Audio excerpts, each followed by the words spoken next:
Hey, what's up everybody? This video is going to cover the reasons why I'm going to the light side. I used to use KDE a lot. I still do it. I completely abandon it. But when I first started using Linux, obviously a lot of it was Ubuntu, Gnome 2. And then it turned to Gnome 3. I wasn't really liking Gnome 3 as much. I thought it was cool, but not quite there. I didn't mind experimenting with Ubuntu, with Unity. Stuck it out through the growing pains there, because I just believed in what they were doing, and I just really wanted to see if I could get comfortable with it. In fact, I did. And then I would hop around between, Unity and Gnome 3. Then, and once I got better hardware, I ended up going to KDE, and really, liking that, and kind of stuck around with it. There's some elements of Gnome that I do miss, but I was quickly able to just replicate some of those functionalities in KDE because it's so configurable. So I'm just giving you a snapshot of someone else's layout and stuff like that, but I just really like the Breeze Dark theme, how I didn't really have to do anything in terms of theming wise. With Gnome, my goodness, you had to tinker. Everyone talks about KDE tinkering too much. It pretty much, I didn't feel that way. I had to tinker just a few things and I'm good. With Gnome 3, you pretty much have to. It almost forces you to tinker because the default is so garbage. And I still don't get why people are like Gnome 3 hardcore. But anyways, this video is about me going to the light side, which is LXDE. And the reason why I did that, and just kind of a couple of thoughts and impressions on that. For whatever reason, my laptop is starting to age just a little bit. And I'm starting to feel and also with the updates too. I'm on like Antigross. The updates are slowing it down a little bit, I think. And I'm just so used to my stuff being bleeding at like just super fast. I'm just like, you know what? I want to see, as now that I'm getting a little older, the flash and the sizzle is not really as appealing as it once was compared to just having something that freaking works. And so this is the reason why I was like, let me give LXDE a try, and see how I like it. So I downloaded LXDE on Antigross. Pretty easy, and it's known for it obviously being less resources. It gives you that familiar experience, aka that XP starting menu thing in the bottom left corner here. These other things, component-based design, I wasn't really too mindful of or care too much, because I just need a desktop environment and some of the core components. And then active community, I don't really care too much. I'm not really that involved. I mean, when you think about active community, sometimes you think of like new things and new features and building those things out. If they're looking for stability, I don't think there's going to be too much exciting things going on in this world, in this community. And that's on purpose. So it's really just for the familiar experience and less resources needed. And I just, the ones I saw how fast it was, like I knew it was going to be fast. Once I saw how blazingly fast LXDE was on my system and other systems that I put it on, I was like, my goodness, like, I felt like I'm done with the whole flash and sizzle and polish, design aesthetics of the modern desktop environment. I just want something that gives me my window that I'm working on in terms of whether it's an application or a browser, and get out of my way. Everything else is secondary. I don't use widgets. I know KDE is big for widgets. At least it used to be in KDE 4 and KDE 5. I think it kind of became stale, some of the widgets and the landscape there.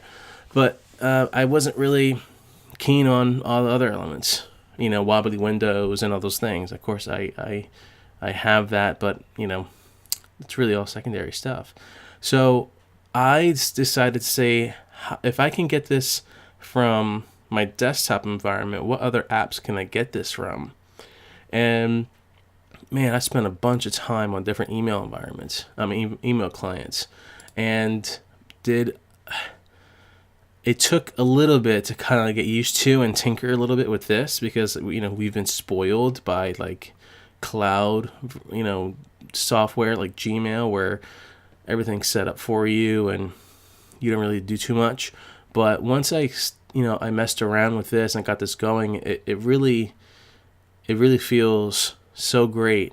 Just having plain text when it comes to the mail, very simple. Really, I mean, this looks super dated, but I think that's part of the appeal, part of the charm, if you will. And the text, I think this is like just pure text. I don't think there's any HTML in any of this. And for some reason, that appealed to me too. I was like, I don't need all the formatting garbage in my emails. I just want to read what I have to read, and then shoot off what I have to shoot off in terms of mail, and then be on my merry way. And then the fact that it has like send later built in, that's a huge plus for me. All I need is like snooze, and I think they already have a plugin for that. We're coming out soon. Again, it took a little while doing these things. You see the date formats you can customize.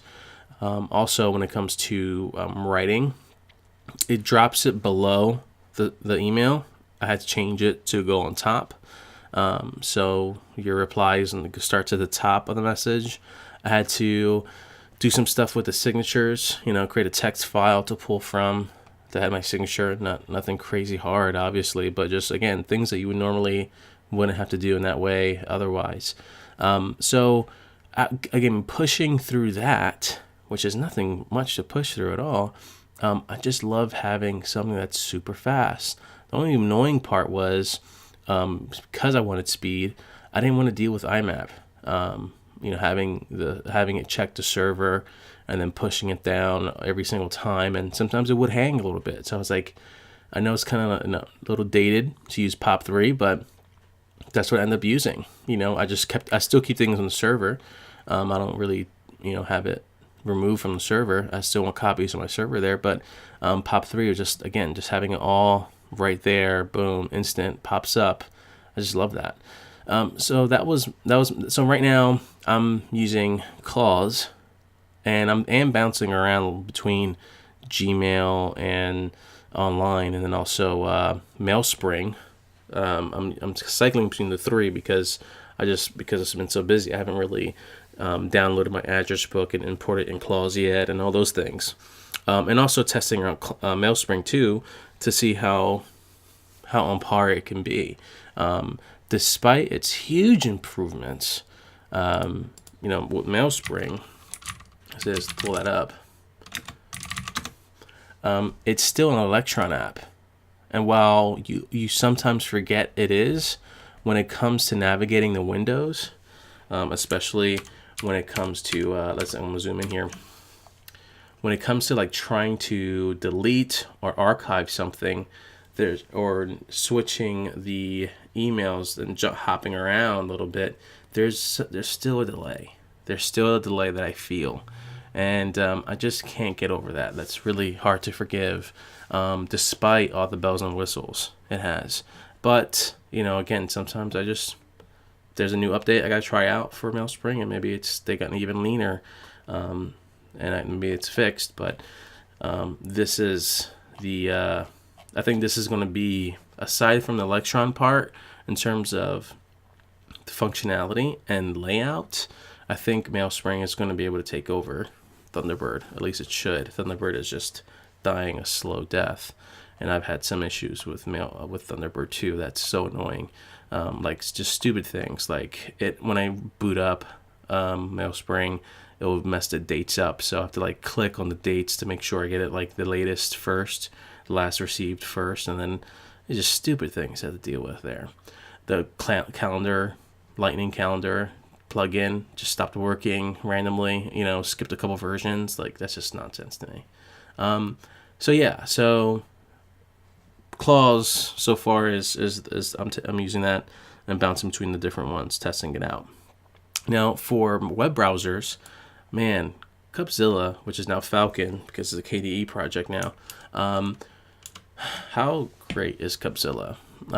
Again, no nonsense. Default is DuckDuckGo for search here. Man, there's something about just popping that baby open and then going in. I had some issues with trying to log in Gmail with Qupzilla. It just doesn't let you get to the login window, which again, I don't mind because I'm going off of cloud email, just using it for like the server and storage and using the client for interfacing with it. So again, not a big deal for me. I just want a browser that pops up super fast and renders super fast. So that's Qupzilla, and I really am digging Qupzilla a lot. That's pretty much, unless I have to do something in like Google Drive, or if I want to watch Hulu, that's when I go to Chrome or Firefox. Qupzilla has been kind of like taking up more and more of the use case for my browsing. For chat, it's been interesting. Again, I don't know whether it's some of the videos from Brian Lunduke that kind of rubbed off on me, but I don't know what it is, guys, but terminal applications just get me going. They fascinate me. Like, it's almost like, I think this is what it is. And you let me know if this kind of might be the reason why some of you might like it too. But it's almost like there is a street cred of individuals who grew up using the terminal by force. Like that's the only way you can interface with your personal computer, in those years, those early years. And being in a terminal a lot, doing everything in a terminal, and the feeling and the nostalgia of that. It's almost like I get to dip my toes in that time frame when I'm learning these apps in the terminal. And that's one level. Now, combine that with using like a chat app like Irssi, Irssi, hope I'm pronouncing that right, with another app called Cool Retro Terminal. Man, like how rad is that? Having that feel and look and just being able to interact with your computer that way. And despite Cool Retro Terminal being a little more like on the resource hog side of apps, not a hog, but it's like it does take some performance to run this. And when you're emulating, especially when you have the emulation of the haze and those kind of things and the frames here, it's still just super cool. So I've been really liking Irssi and using Cool Retro Terminal from time to time. I don't always use it because for some reason my settings don't save, so I have to like really configure the look and feel every single time I use it. So sometimes I just use the regular terminal, and it looks like this. It's like LXTerm or something. So that's my chatting for IRC, and eventually I actually use Hangouts too, which is the Google Chat terminal application. So Google Hangouts rather, and it's called Hangouts. And so I use that too. Although every time my wife sends me like an emoji, it crashes and I have to restart it. Other than that, I'm fine with it actually. So that's for chat. Now here's an interesting thing, especially when we're talking about like a design philosophy. If you're thinking about who you're trying to reach in terms of like who's your user base, if you are newer to Linux, then people placate to that, and engineer software developers and those who create the desktop environments placate to that, and they'll create something like this, like LXDE. At the bottom left is your start menu and that kind of thing, and you just use it from there. For me, again, I guess that's cool and all. That makes sense. But I've become more lightweight in using my PC with these software applications and desktop environments. I've been also at the same time becoming more and more a keyboard centric user, just learning different things. And so I found that just using Kupfer as a launcher, just to, again, no nonsense. I don't have to use my mouse. Just launch that baby, and then boom, I'm using it. It's actually on my second monitor that comes up. But that's really all I need. Like, boom, it pops up. So that is, for me, I don't really use this too much anyways. I just know what I want to use and just bring that up. And it's just so funny how before I used to be all about the mouse gestures. I used to love just going to the top left using Activity Launcher and right by the Applications menu for Gnome. I configured that with KDE too, where you go top left and then boom, it pops up. And letting my whole screen of real estate be taken up by a launcher, and then I'll type something. If I want to pull something up. But now it's just like, I don't need the whole screen to be taken just for a freaking menu. I just need a little bit, boom, Kupfer pops up, and then I'm done. So that's just something that's been, really working for me. And, that's just my thoughts. I don't know, I guess because I'm getting older, becoming more and more of an old man, I'm like, the polish and the sizzle impresses me less and is less and less desirable, which is just funny, because I thought I'd always be cutting edge using various desktop environments, and I used to bounce around a lot, but now I'm just like, just slap LXD on there, LXDE, and then boom, I'm on my merry way. And I actually use this on my work computer too. I put LXDE on Ubuntu Mate to see how it will run, and it works great. So this is LXDE is installed next to KDE. There is sometimes some like hangs when I'm launching something, but I don't mind too much because I'm probably going to nuke and pave this PC and just put LXDE on there, just without anything else next to it. Also because I have OBS. I want to use all resources towards software and not my desktop environment as much as possible. That's realistic.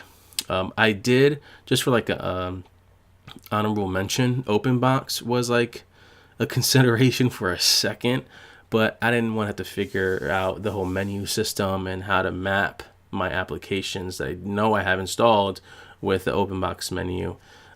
Because for whatever reason, it's configured a certain way where it only sees some of my software, not all of it, and that's just a pain. So I'm just like, I just want to install something lightweight and be on my merry way.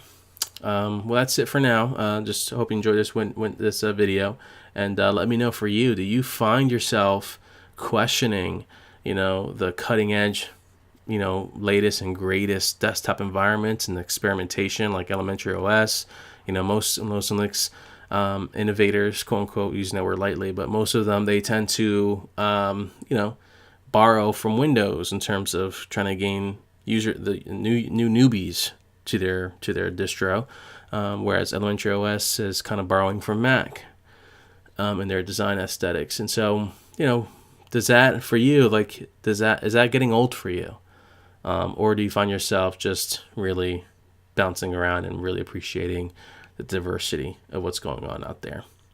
Curious to hear your thoughts. Anyways, have a great time using Linux, and hope to do another video soon. Peace.